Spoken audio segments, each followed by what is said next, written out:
আসসালামু আলাইকুম রহমতুল্লাহি ওবরকাতুহু। সম্মানিত দর্শক, রাজনীতিতে যৌনতা একটি মারাত্মক অপরাধ, বিশেষ করে অবৈধ যৌনতা। এবং সেই অবৈধ যৌনতার কারণে কত রাজ্য, কত সম্রাট, কত রাজা, কত মহারাজা ধ্বংস হয়ে গেছে। এবং রাজনীতিতে কখন কিভাবে যৌনতা জড়িয়ে পড়ে এই বিষয়টা নিয়ে আজকে আলোচনা করব। আর এই যৌনতার সঙ্গে বর্তমান বাংলাদেশের যে রাজনীতি, এই রাজনীতির কতটা সম্পর্ক রয়েছে। আর এই রাজনীতির ফলে, বর্তমান যে রাজনীতির ফলে যৌনতার এই যে কুফল, অভিশাপ, এটি আল্টিমেটলি কোন, যাকে বলা হয়, গন্তব্যে নিয়ে যাবে বর্তমানে চলমান সময়কে, এটা নিয়ে আমি কিছু বলবো না, কিন্তু আপনারা বুঝতে পারবেন। প্রথমত হলো যে মানুষ যখন অপ্রত্যাশিতভাবে কোনো কিছু পেয়ে যায়, কোনো রাজনৈতিক সুবিধা, রাজনৈতিক পদ এবং পদবি, মান, সম্মান, মর্যাদা, এগুলো তো আসলে অর্জন করতে হয়। কিন্তু হঠাৎ করে দেখা গেল ভুঁইফোড় হিসাবে সিংহাসনে কাউকে বসিয়ে দেওয়া হলো। তখন যে জিনিসটি হয়ে যায় সেটি হলো, যিনি বসেন তিনি নিজে অথবা তার আশেপাশে যারা লোক, তারা কাম, ক্রোধ, লোভ এবং লালসা, এই চারটি জিনিস দ্বারা পরিচালিত হতে থাকেন। লোভের বশবর্তী হয়ে তারা মানে এভাবে অর্থ উপার্জন করেন, আশেপাশে মানুষ সব বিরক্ত হয়ে যায়। যেটা আপনার প্রাপ্য নয় সেই জিনিসগুলো আপনি জোর করে নেবেন, যেটা আপনার সঙ্গে মানায় না। আপনি ধরেন ১০ লাখ টাকার মানুষ, কিন্তু ভিখারির সেই ধন আপনাকে অর্জন করতেই হবে, তার কাছ থেকে ছিনিয়ে নিতেই হবে। সেই ২ বিঘা জমির মতো, যে বিখ্যাত সেই ২ বিঘা জমি, বুঝেছো উপেন এ জমি লইব কিনে, এইরকম। তো ওখানে রবীন্দ্রনাথ ঠাকুর, যে জমিদার, যে উপেনের ২ বিঘা জমি কিনতে চেয়েছিল, যেটা শেষমেশ উপেন সেটাকে মানে ভয়ে সেটা দিয়েই যায় কোনো টাকা ছাড়া। আর এখন যেটা হলো যে উপেনের কাছে কোনো কথা বলা হয় না, উপেনকে ঘাড় ধরে বের করে দেওয়া হয়, জমিগুলো দখল করে নেওয়া হয়। এটা বিশ্বব্যাপী জাহেল এবং জুলুমবাজদের এই ঘটনা হয়ে গেছে। এটা হলো লোভ। লালসা হলো অন্যের স্ত্রী, অন্যের কন্যা, মানে তাকে আপনি ভোগ করতে চান, যৌনতা। কিংবা যে বিশ্বের যে সুন্দর সুন্দর রমণীগুলো, তাদের দ্বারা আপনি কামাসক্ত হন। তো আপনি সেই নিজের যে কাম চরিতার্থ করার জন্য বিকৃত পথে আপনি ঘুরে বেড়ান, দেশে দেশের বাইরে। এটা হলো লালসা। তো লোভ গেল, লালসা, কামনা, বাসনা, মানে আপনি যা কিছু পাচ্ছেন, প্রাপ্তি, এই প্রাপ্তির সঙ্গে আপনার যে কামনা, আপনার যা কিছু আশা করছেন, সেটার একটা বিস্তর পার্থক্য থাকে। আপনি মন্ত্রী হয়েছেন, এখন প্রধানমন্ত্রী হতে হবে, প্রধানমন্ত্রী হয়েছেন প্রেসিডেন্ট হতে হবে, প্রেসিডেন্ট হয়েছেন তো আরও বড় কিছু হতে হবে, এরকম একটা চিন্তা। এই যে কামনা আপনাকে প্রতিটা মুহূর্তে, যাকে বলা হয়, আপনাকে অস্থির করে তোলে। এরপর হলো বাসনা। বাসনা, সারাক্ষণ আপনি শুধু স্বপ্ন দেখেন, আজ এটা করবেন, কাল ওটা করবেন, সারা পৃথিবীকে আপনি দেখিয়ে দিবেন, অমরত্ব লাভ করবেন। এই বাসনাগুলো, যার সঙ্গে আপনার বাস্তবের কোনো মিল থাকে না। তো এই যে ৪টি জিনিস আপনাকে বসে, এর মধ্যে সবচেয়ে নিকৃষ্ট জিনিস হলো আপনি নিজে এবং আপনার আশেপাশে যারা আছে তারা সবাই অনৈতিক যৌন সম্পর্কে জড়িয়ে পড়বে। এবং সেই অনৈতিক যৌন সম্পর্কের কারণে আপনি নিজে অথবা আপনার যারা সাঙ্গপাঙ্গ রয়েছে তাদের কর্মকাণ্ডের কারণে আপনি ক্ষমতা হারাবেন। এই বিষয়টি ভারতের রাজনীতিতে ইন্দিরা গান্ধীর জমানাতে কিভাবে ঘটেছিল সেই কাহিনীটি সংক্ষেপে বলব। আপনারা জানেন যে বাংলাদেশের স্বাধীনতা যুদ্ধে জয়লাভের পর ইন্দিরা গান্ধী বেশ ভারতের রাজনীতিতে খুব শক্তিশালী হয়ে পড়েন। এবং তার সেই একরোখা মনোভাব, অহংবোধ, এ সকল কারণে কংগ্রেসের ভিতরে এবং বাহিরে অনেক শত্রু তিনি তৈরি করেন। এবং অনেক বিখ্যাত বিখ্যাত মানুষ, যেমন জগৎজীবন রাম, তারপর চৌধুরী চরণ সিং, অটল বিহারী বাজপেয়ী, সুনীল দত্ত, মানে এই যে আমাদের যে সুনীল দত্ত নয়, মানে সুনীল দত্তর যে আর একজন আর কি, আমার এই মুহূর্তে নামটা মনে আসছে না, মানে সেই অনেক বিখ্যাত বিখ্যাত লোক কংগ্রেস থেকে বের হয়ে যায় এবং তারা বের হয়ে ভিন্ন একটা প্ল্যাটফর্ম তৈরি করে শেষের দিকে, সেটা হলো এই ভারতীয় জনতা পার্টি, এই যে এখন যেটা বিজেপি আছে। এবং এই জনতা পার্টিতে কংগ্রেসের যারা একেবারে মেধাবী নেতৃবৃন্দ রয়েছেন তারা এবং অন্যান্য যে সকল চরমপন্থা রাজনৈতিক দল আছে তারাও কিন্তু এখানে এসে যোগ দেয়, কিন্তু মূল যে ক্ষমতাটা সেটা আসলে লিবারেল যারা কংগ্রেসপন্থী তাদের হাতে থেকে যায়।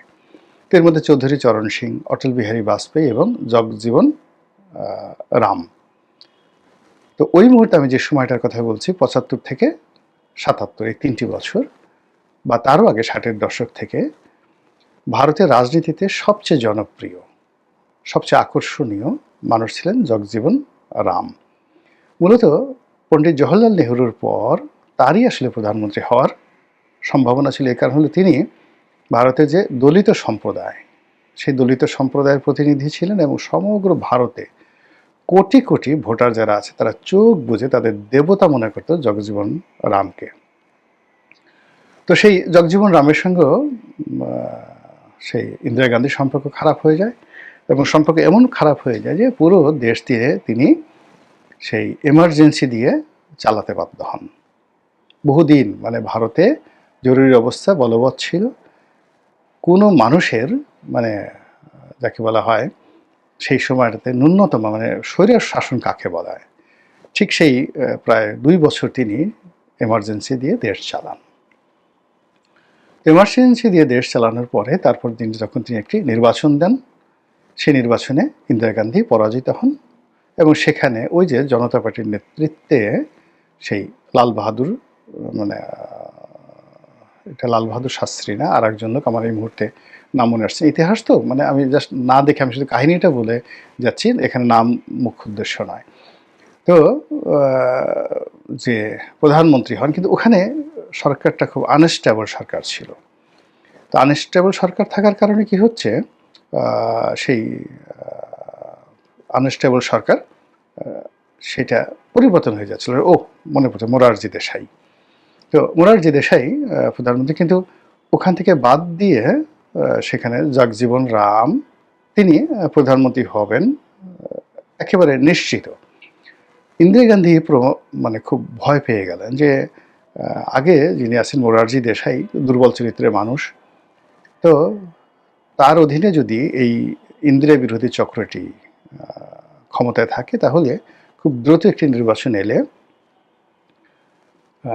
সেখানে ইন্দিরা গান্ধী আবার ক্ষমতায় আসবেন এবং সরকার বেশি দিন চলতে পারবে না। কিন্তু জগজীবন রাম যদি সেই পার্লামেন্টারি দলের মানে ভারতীয় জনতা পার্টির যে নির্বাচন, সেই নির্বাচনে যদি জগজীবন রাম পার্লামেন্টারি কুয়ের মাধ্যমে তিনি প্রধানমন্ত্রী নির্বাচিত হন এবং মোরারজি দেশাই যদি পিছনে চলে যান, তাহলে ইন্দিরা গান্ধী মানে কবে আবার ক্ষমতায় আসবে, কংগ্রেস আবার আসবে, তা একেবারে অনিশ্চিত। বিকজ পুরো অটল বিহারী বাজপেয়ী, চৌধুরী চরণ সিং এবং জগজীবন রাম, পুরো মেধাবী যে গ্রুপটি রয়েছে তারা একদিকে এরকম একটা পার্লামেন্টারি কু করার যখন চেষ্টা করছে, আর ওই সময়টাতে ইন্দিরা গান্ধী তার ছেলে সঞ্জয় গান্ধী মানে রাজীব গান্ধীর ছোট ভাই, মানে সে কিন্তু অত্যন্ত শ্রুড পলিটিশিয়ান ছিলেন, অত্যন্ত ঝানু পলিটিশিয়ান ছিলেন। তো যাই হোক, তো এইরকম যখন একটা অবস্থা চলছে এবং ২-১ দিনের মধ্যে বা ১ সপ্তাহ ১.৫ সপ্তাহের মধ্যেই যে কোনো সময় একটা দুর্ঘটনা ঘটে পারে এবং সেই দুর্ঘটনার ফলে জগজীবন রাম তিনি ভারতের প্রধানমন্ত্রী হবেন। আর তিনি যদি ভারতের প্রধানমন্ত্রী হন তাহলে ইন্দিরা গান্ধীর কপালে দুর্ভোগ আছে। এইরকম যখন একটা টান উত্তেজনা, তখনই একটা দুর্ঘটনা ঘটল। সেটা হলো জগজীবন রামের ছেলে সুরেশ রাম।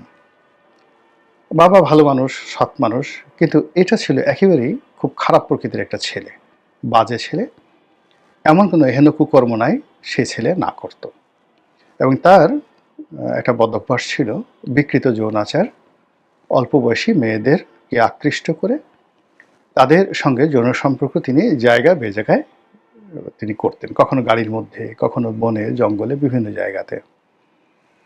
এবং আরও একটা খারাপ দিক ছিল যে তিনি যখন এই কাজগুলো করতেন 1977, তখন এই কাজগুলো করার জন্য তিনি তার একটা অটোমেটিক ক্যামেরা ছিল, তখন পোলারাইট ক্যামেরা বলা হয় এটাকে। আপনারা হয়তো 77 সনে যারা ক্যামেরা দেখেছেন তারা জানেন যে সঙ্গে সঙ্গে ছবি বের হয়ে যেত। তো এই পোলারাইট ক্যামেরা, এই ক্যামেরা দিয়ে তিনি আবার ছবি তুলে রাখতেন। এইরকম ঘটনার দিন তিনি তার মার্সিডিজ গাড়িতে করে এরকম এক মেয়ে, 22 বছর বয়সী মেয়েকে নিয়ে সে এই কুকর্ম করছিল এবং তার ছবিগুলো তোলা হচ্ছিল। এবং সেখান থেকে বিহার থেকে, মানে এই যৌন বিহার থেকে তিনি ফিরে আসছিলেন শহরে।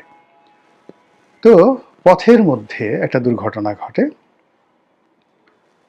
তার সেই যে গাড়ি, সেই গাড়ি একটা দুর্ঘটনা ঘটায়, মার্সিডিজ বেঞ্জ দুর্ঘটনা ঘটায়, চারিদিকে তাকে ঘিরে ধরে এবং তিনি কোনো মতে প্রাণ ভয়ে